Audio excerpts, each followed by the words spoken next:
Would you walk us through a typical day for you? Yeah. Great. Well, I generally come in at least 15 minutes late. I use the side door. That way Lumberg can't see me. To that, I just sort of space out for about an hour. Space out? Yeah.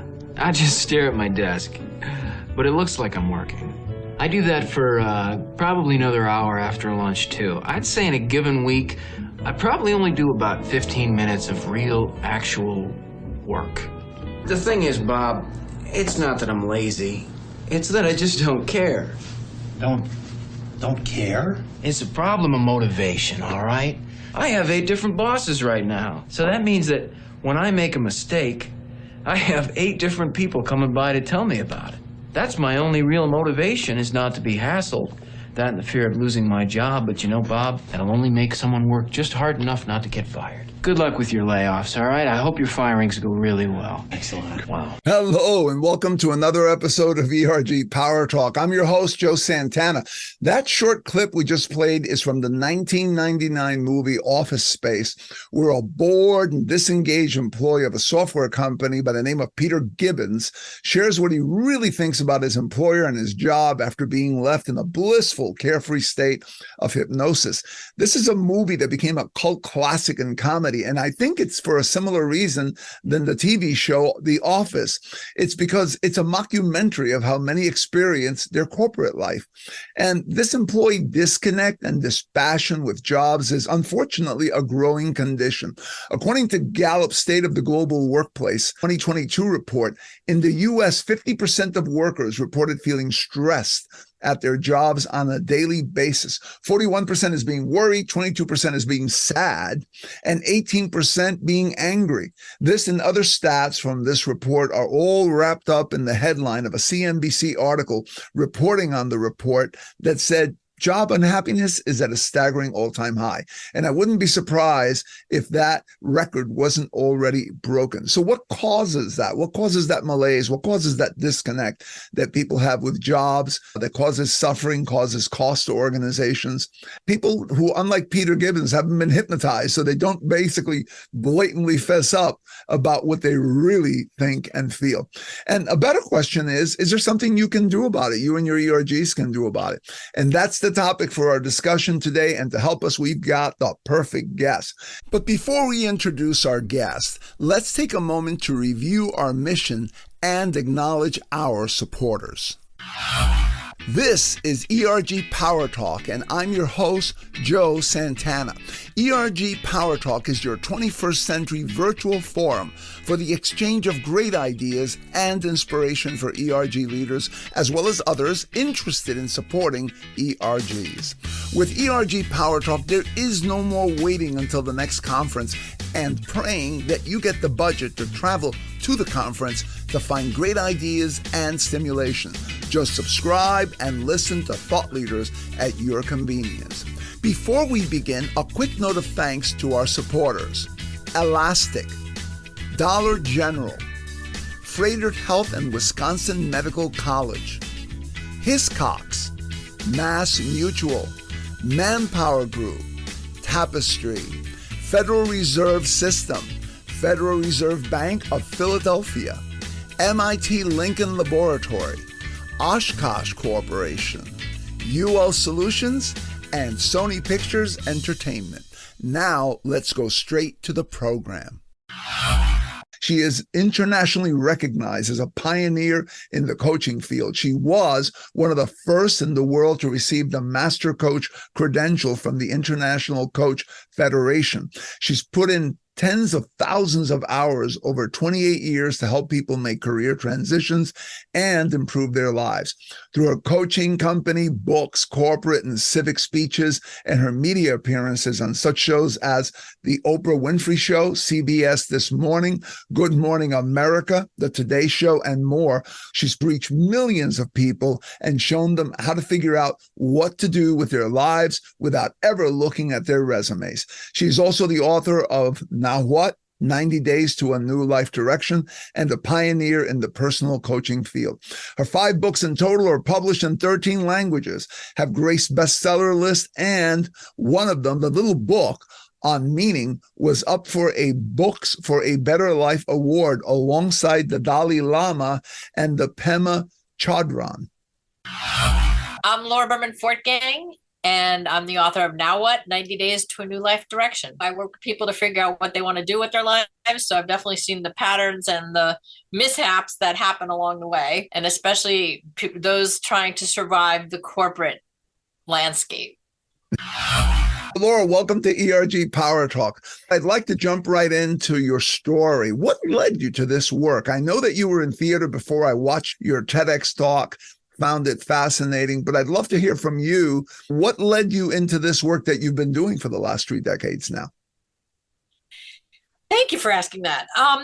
It really was an intuitive inkling that got me into this business. And I make a point of pointing that out because I feel like a lot of people have an intuitive sense of what they should be doing, but they're too scared or they can't see their way to it or they can't justify it.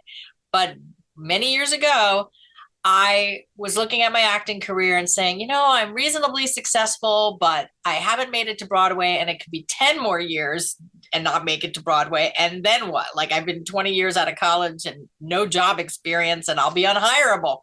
And I just decided that there had to be something else for me. And I had this intuitive inkling to call an old mentor of mine.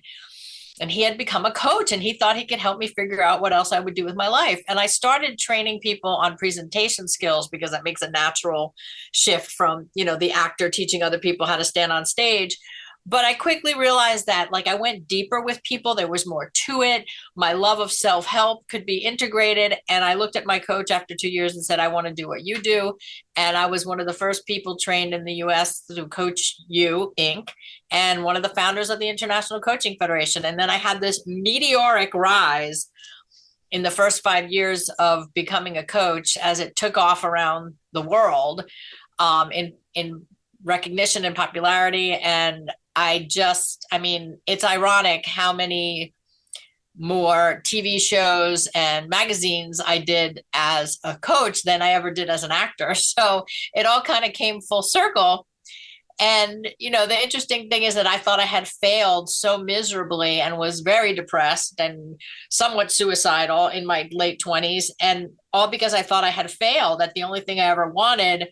And it turned out, thank goodness I kept on living, because I was, didn't know that was training me for everything that was to come. Like being on stage, being out in front of people was never an issue as I spread the message about this great thing called coaching. So in the end, it seems like a fairy tale story that I failed at one thing to move to the next because the next was much more successful. And I think that a lot of people don't realize that the best chapter could be the next chapter because they're too afraid to even try. I agree with that. And my next question to you is, what is it that makes people keep doing the same thing that they're doing when they're not happy doing it, or not to identify what it is that will make them happy? Maybe it doesn't call for a job change or a role change.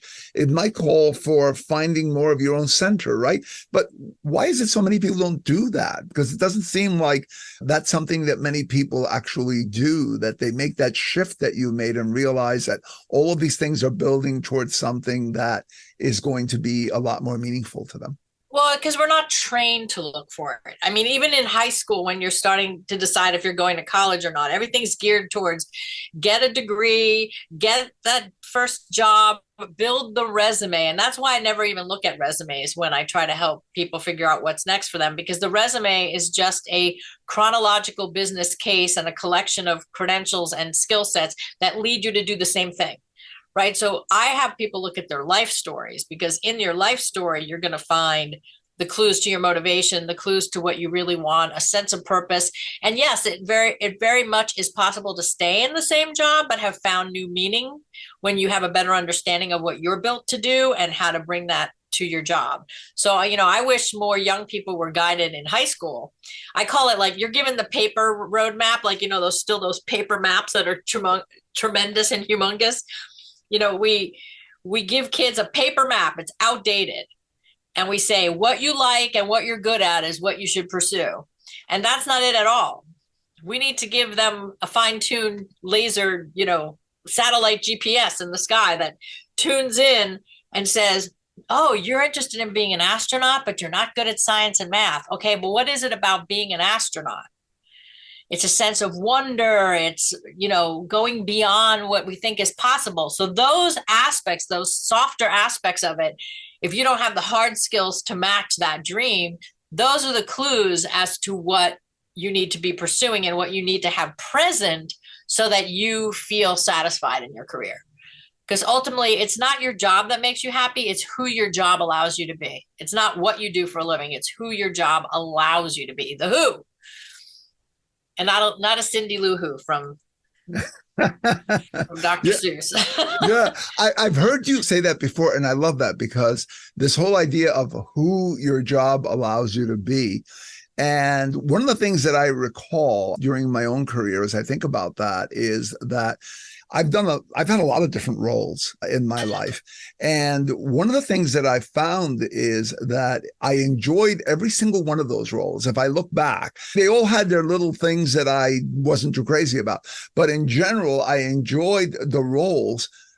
But it was primarily because instead of doing the job the way that I saw others doing it or the way that maybe it was structured, I remolded it around who I was so that I could be who I wanted to be while doing that job, if that makes any sense whatsoever. So literally, I didn't change my job or go into another job. I just took the job that I was doing and I infused that which was important to me into it so that now I became engaged because I was doing something that was meaningful to me or was an expression of me and maybe different from the way someone else would do the same exact job because maybe they would have a different motivation. But I think that the point of it's who the job lets you be is really a critical point because you can do that by, in the case of the person who doesn't have the skill set or doesn't have the other adjacent abilities to be an astronaut, maybe they could find another role where they can express whatever it is that they're trying to express through that role as an astronaut. Or maybe not in the case of the astronaut, but in other types of roles, you can shape the role differently so that you can be the person you want to be while doing that job or do it in your own unique way. So as we noted in the introduction, you've authored a bunch of books. If I were to ask you, what are the top 3 messages in your books? What would be your response? What are those 3 big messages that you're sending out whenever you sit down and start writing? So I'd say, the first one we just covered, it's not what you do, but who you get to be that's going to bring you engagement and career satisfaction. The second overall message is that you get to define your success. If you define what success is, you're no longer a victim of circumstance. So you define success. And third is that I've learned that my clients, and I think a lot of people, crave meaning. And meaning is about connecting with people, connecting with what you do, connecting with a purpose. So those core things are what bring about satisfaction in life. And I guess that's really what I've always been about, like I might call myself a career coach or an author and all those other things, but in essence, I help people raise their consciousness. That's what I really do for a living. And when you raise your consciousness, you have an awareness. And that awareness, I want to be more about who you are and what you want, because it allows you to be in the world in a different way. It's not just happening to you. You're really at the helm of designing a life that works for you. So that's the overall message. That's a great message. And as I'm listening to you, I'm thinking that your message at a personal level seems to be somewhat similar to the message that Simon Sinek talks about for marketing and organizations, which is centering on the why, right? Why? Who are you? What are you? What is the motivation and everything that you do? And basically, he's saying the same thing in terms of organizations. It's like center on your why, because that's where your power comes from. So can a person attain that sense of being who they are? The way I did it was not to change my job, but instead change the focal reason of why I was doing my job. Is that something that in your coaching you see people do, or you encourage people to do? Maybe someone's working in an organization and they feel somewhat dispassionate about what they do. Is that some of the work that you do, where you help them to connect who they are with what that job is all about? Absolutely. I mean, I've had people. To my mind now is coming a couple of people that I worked with that were high level, high performing salespeople. And I remember one person in particular saying, I'm losing my edge. I'm losing my edge. I just don't feel motivated anymore. And they used to be motivated by the externals, the prizes and the beating and the competing. And they just matured to a point where that didn't mean anything to them anymore. But they had to keep up the appearances, right? It's all the external versus the internal. And, what we found with both those people was that they just wanted to have more of an impact on people, not as much on their sales numbers. And they'd start paying more attention to people, connecting with people, helping more people. And it just made their job so much more rewarding and satisfying.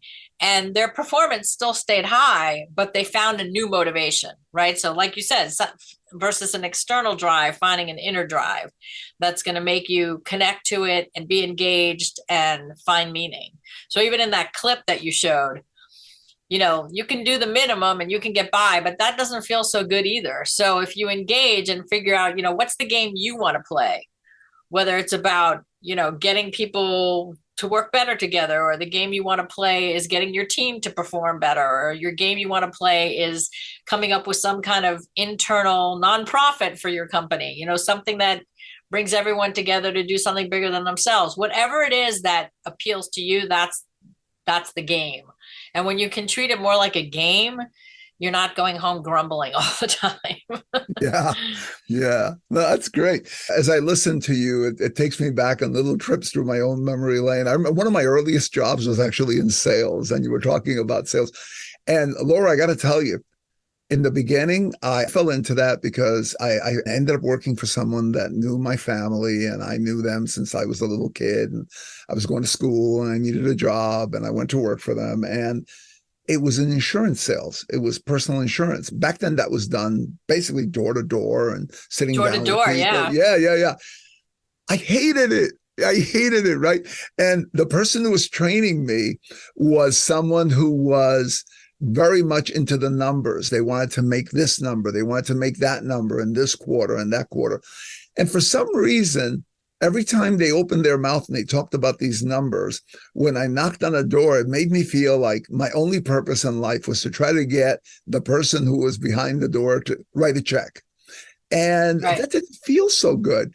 And then at some point, I connected again with the person who was a friend of the family, who actually went out on a couple of calls. And he just had a totally different attitude that resonated more with me. And he said, there's a certain joy that you get out of knowing that you've helped a family and a group of people to protect the things that they love and the things that they have. And that's the way I go into it. And I just started doing this, that sort of basically emulating this person. And over a period of time, it just became so enjoyable, because every time I met with someone, my thinking was, how can I help this person? How can I make sure that they can secure the things that they care about and that they love? And that motivated me. That was something that made me feel good. And it made me feel excited about the next person that I was going to meet and how I could help them. And I think that because I had that attitude, they reciprocated that feeling of, oh, he cares. And a lot of them became my friends and so forth. And I ended up selling a lot of insurance before I finished college. And the numbers were almost incidental, because what I was trying to do is help as many people as I could in these various territories where I was working. So I can see how a shift like that can have such a powerful impact on a person and how they feel and how they come across to other people that they're working with. Okay, so what did we learn from Laura in this first half of our discussion? 1, shift from external motivators such as prizes and competitions to finding your inner drives that connect you with values that bring more meaning to your work. 2, define your own success rather than being victims of circumstances. Take control of your professional journey. 3, focus on who you want to be. Remember, your joy does not come from what you do for a living, but from who your job allows you to be while you're doing it. Don't neglect the importance of aligning your values with your professional roles. 4, in everything you do, seek to make an impact to achieve a connection with other people. You will find meaning in your work by focusing on the impact and connection it gives you with others, whether it's helping people, improving team performance, or contributing to a greater cause. 5, treat your work as a game. Have a playful mindset by treating your work as a game, shifting the perspective from mundane tasks to the engaging activity where you can set your own goals and enjoy the process. And finally, 6, look beyond the resume when you're planning your next moves. Instead, explore your life stories to uncover your motivations and clues to your purpose, to who you want to be. In the next segment of our discussion with Laura, we will continue to explore this new way of looking at our careers and delve into how your ERGs can help you and others in this journey of self-discovery and fulfillment. All this and more when we return, but first this. I'll see you on the other side. Are you an ERG group or committee chair struggling to balance your ERG activities with your day job responsibilities? Well, you're not alone. There are hundreds of thousands of passionate ERG leads all around the world that find themselves in the same boat. The only solution found by many is to give up lunch hours and personal time with family and friends. But there is a better way, and that better way is to master the powerful skills that enable you to 1, set realistic and achievable compelling goals and priorities. 2, distribute the workload by effectively delegating tasks and responsibilities to others. 3, communicate in a way that increases your impact with less time and effort on your part. 4, secure the full and active support of executive sponsors and other senior business leaders. And 5, fit your ERG leadership work into a reasonable set of time boundaries. And that and more is exactly what tens of thousands of your colleagues have learned to do effortlessly by participating in Supercharge Workshops. Supercharge Workshops was developed by us along the same easy and powerful how-to framework found in our popular Supercharge Your ERGs book. The modular, customizable programs are loaded with fun exercises and tools that will immediately give you back hours of time each day while increasing your ability to achieve high impact and measurable results in both your ERG work and your job. For more details on how you can schedule a Supercharge Workshop session in your organization, go to superchargeworkshops.com. That's https://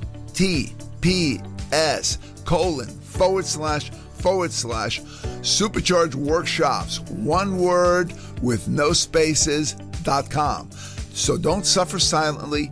Take that first step towards stopping your struggle today. Check out Supercharge Workshops. So, Laura, the people who listen to this program are community leaders of various groups, women's groups, LGBTQ groups, veterans, etc. And of course, one of the things that they want to do is provide support to their members or make their members' lives better. That's one of the many things that they want to do. What are some of the things that they can do, that they can embed maybe into some of the discussions or programs that they have that will be helpful in getting some of their members to get to that place where they begin to find that center? Or put another way, using your language that I picked up from your TED Talk, how do you help other people find their yoke? Yeah, so let's spend a moment talking about the yolk. So if every egg has a shell, every egg has a yolk, and I talk about the externals to your job being the shell. Anything that can be taken away is the shell. The perks, the company car, the salary, the prestige, the way your parents look at you, all that can be taken away. But what can't be taken away is the core, is your skills, soft and hard, your outlook on life, your experience. That's the golden center. That's the yolk. So to tell everybody that, so that you have some context. And, resource wise, any group out there, collect a bunch of TEDx talks, including mine, and, have a series where you discuss them, right? So there's lots of TEDx talks that talk about career satisfaction or how to move along. And I mean, the power of people getting together on a common cause, there's nothing like it, so support groups around this.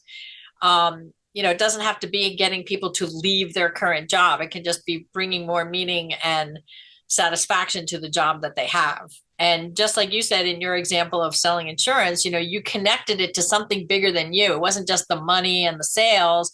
You connected it to, wow, really helping families do the right thing to protect themselves in case of the worst case scenarios. So you found meaning and purpose behind what you did, and that's why it became enjoyable and the money became secondary.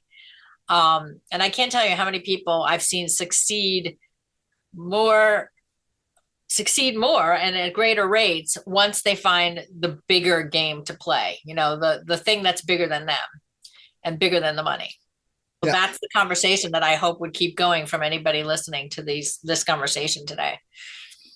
Great advice. And one of the things that I've found in my own experience with these groups is that a lot of times people that join these groups and work in these groups, they start doing other things than what they normally do. So what I mean by that is that you have somebody who, let's say, this is actually a real case that I remember, young lady who was a recruiter who started going to these, to a women's group meeting, and she took on all the event planning responsibilities for the group. She was the one that went out and got the speakers. She's the one that prepped the speakers. She was the one that essentially found the venue and did all the coordination of all these different components. And it became increasingly apparent that somehow she had gotten to recruiting, but her passion was really in organizing and driving and doing all these different things. And there were opportunities that showed up. Unfortunately, she didn't take them. But a lot of times when I would watch how she lit up when she was running one of these groups, it was clear that that's where her passion was. Would you say that when people are working in these groups, that another thing that they have is an opportunity to model and utilize behaviors or parts of themselves that, to your point, make them feel the way they like to feel, make them feel good about themselves, using skills that maybe they don't use in their regular job? And if that happens, can that be taken as a signal that maybe you should make a career change? Maybe you should pursue that passion as opposed to sticking with, well, for 10 years, I've been doing this and I've been doing the other thing. And the next step is to do this, whatever that map is that they feel that they have to follow.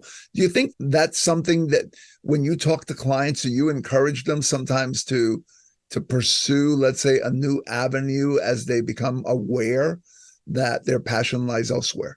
Well, there's one elephant in the room that we haven't mentioned yet, and that's money. Right. So people will look at like, yeah, I found this. Yeah, I love event planning. I love doing all these things, but it can never pay me what I'm getting paid now at my job. So for a lot of people, that becomes the stopper. But what I encourage them to do is to find more opportunities to do the thing that lights them up, whether it be in a hobby or in a volunteer role, or even if you can bring more of that into your paid position. And it's always worth considering if it's something you want to step out on your own doing or doing something differently. But I just know that the money is often the holdup. But funny enough, in my Now What program, I have it online and I also have it in the book, that Now What 90 Days to New Life Direction. The money chapter is chapter 8. It's not chapter 1, because everyone comes into a career change conversation with, but the money, like I can never make the same money, or I can't make a change because of the money. And I have them go through everything that helps them get really clear on who they are and what they want. And then we visit your money and we talk about it in terms of, well, how can you make it work? How could you make it work? But money is always a big concern that we haven't addressed yet when it comes to people making a change. Great point. And to your point, in many cases, the beginning of a new direction is to start doing it maybe as something that you do in a volunteer scenario. And a lot of these resource groups, that's what they're doing. They're volunteering, and maybe they could find other ways to volunteer and express more of those skills that those things that make them feel good, which are giving them signals of directions that they might be able to go into. So talking about job changing and so forth. So you probably gathered from some of the conversation we've had so far that I have done some changes. So I've been in sales, I've been in finance, I've been the head of IT, I've been an outsourcer, and then I went into other areas like DEI and so forth a couple of decades ago. And what I find is two things. One is that all of these things somehow link together, as we were talking about before, to certain core parts of my personality, which have to do with teaching and helping other people be successful. And the other is that some of those elements, those changes, are also the result of the evolution of my thinking, my personality, and my motivation. Would you say that that's another thing to be aware of, or that people should pay attention to, is the fact that even those things that motivate us, they're not all completely constant, because we are evolving always based on the experiences we have and what we encounter. Was that something you've encountered in your coaching work? And what are some of the things that you advise people to do relative to that?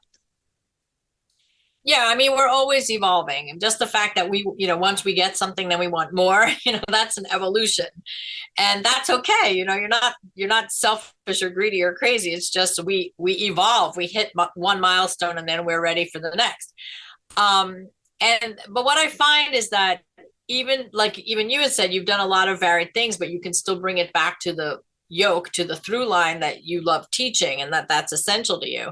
So even as we evolve, it's the core stays the same, but the external package that you might express it through in the world changes. So it's okay to give up one version of it for the next. And that as long as you know that the who you are piece and the what you want to express piece, it doesn't matter where you do it. It doesn't matter where you do it. You just need that one constant to feel connected and to feel like what you're doing is meaningful. So expect to evolve. Nothing stays the same. My father worked for the same company for 30 years. No one does that anymore, right? We evolve much more quickly through the chapters of our work life nowadays. Even 5 years feels like a long stint for some people in one place. Absolutely. It's true. I look at people like that in the past who basically did the same thing for 30, 35 years. And I marvel at their ability to just stick with it and keep doing it, because I guess it's not something I've had in my experience. As I mentioned before, I've had a lot of different roles. And I guess I look at people around me and they've had a lot of different roles also. That is sort of almost a bygone era, although I'm sure that there are people out there who might still do that, but I think they're far in between and fewer than they ever were before. So Laura, you mentioned TED Talks. I mentioned your books as well. What other additional resources besides those can ERG leaders who want their members to become more centered in terms of what it is that they're all about, what their motivational centers are, and where either A, by injecting that into their work, or B, by looking for opportunities that let them express more of that in the things that they do on a day-to-day basis? What are some of the things that they can use to help themselves and members to explore those areas? Are you familiar with StrengthsFinder? Yes. Is that Marcus Buckingham and Gallup? Is that It's such a great book. I mean, you don't have to even read the book. You just get the book to take the code in the back, to take the StrengthsFinder quiz, and then the results. Then you read the book. Once you get the results, it helps you understand your results. But a lot of what's out there in terms of testing kind of makes it, to me, it's a little horoscopy, like it could fit anybody. But StrengthsFinder I find to be a really valuable tool that is very, very insightful and helps you really understand more about yourself. I'm going to leave behind a link for you, if we haven't already, through my assistant, a quick guide to clarity that you can download for free off my website if you're interested in that. And those are really StrengthsFinder I just find to be top notch to help you start getting a sense of what really needs to be present for you to be happy in your job. And it's not just your strengths. It'll help you figure out the who pieces that we were talking about. That's excellent. Laura, tell us what that website is, your website, as well as where they could find that document later on. You can find me at nowwhatcoaching.com, nowwhatcoaching.com. And I'll have to give it to you in writing, Joseph, because I'm terrible at that other URL. Forgive me that I'm not prepared. But go to nowwhatcoaching.com. There's free resources there. You can also look at my name, laurabermanfortgang.com. But nowwhatcoaching.com is everything we've talked about today. That's excellent. And how can our listeners reach you directly? Through my websites is the best way. There's a place that you can email me at nowwhatcoaching.com or laurabermanfortgang.com. You can get an email right to me. Easiest thing to remember. Fantastic. Laura, thank you for being on ERG Power Talk today. I truly appreciate it. Thank you. And thanks to everyone listening in today. Okay, so what did we learn from the second half of our discussion with Laura? 1, encourage yourself and your members to recognize the difference between the external aspects of a job, the shell, and the core intrinsic elements that define one's values and purpose, the yoke. This understanding can guide you toward a more meaningful career. 2, to explore this topic more deeply with your ERG, create a series of discussions where you share and discuss TEDx talks related to career satisfaction, purpose, and personal growth.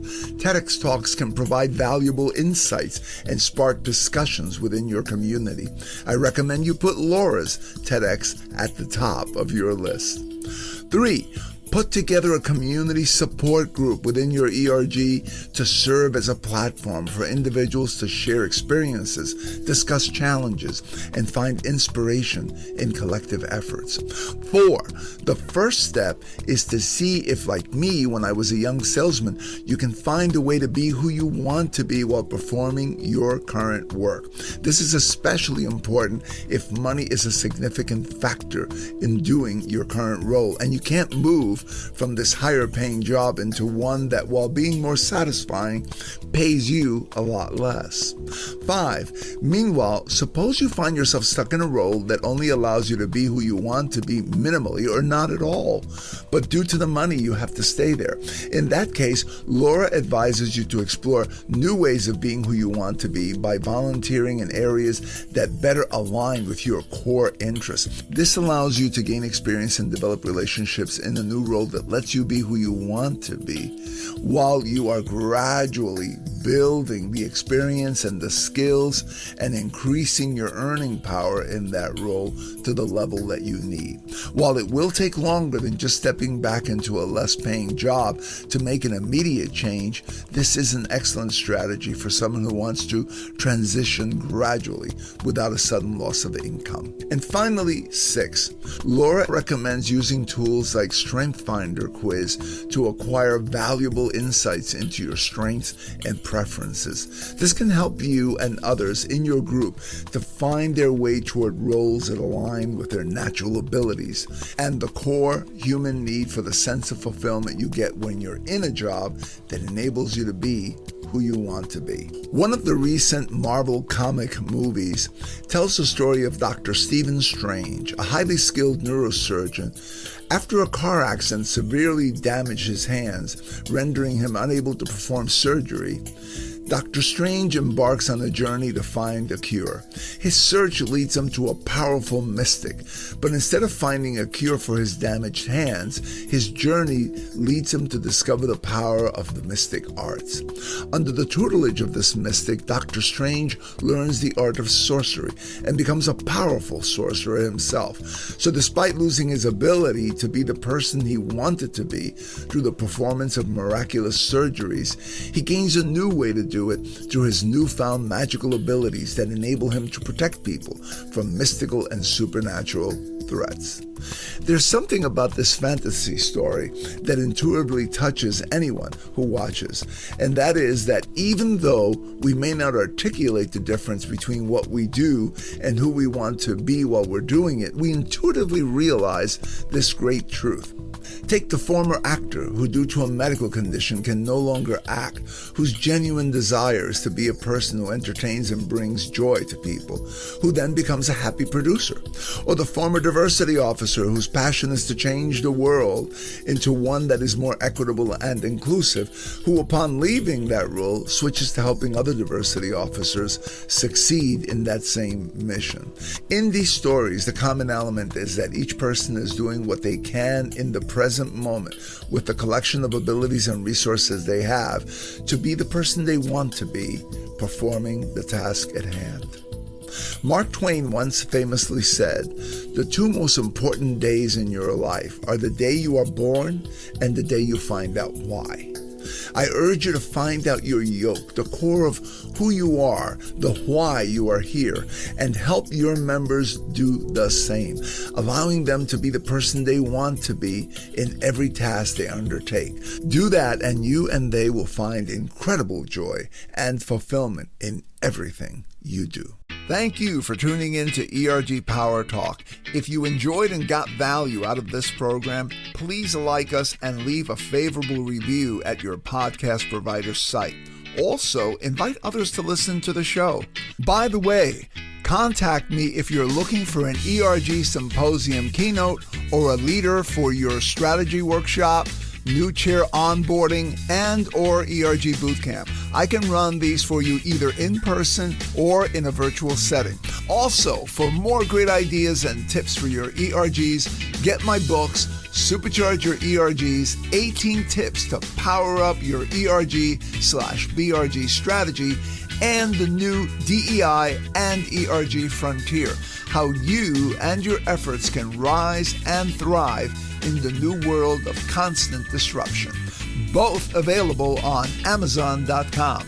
I'm Joe Santana. Thanks again for tuning in.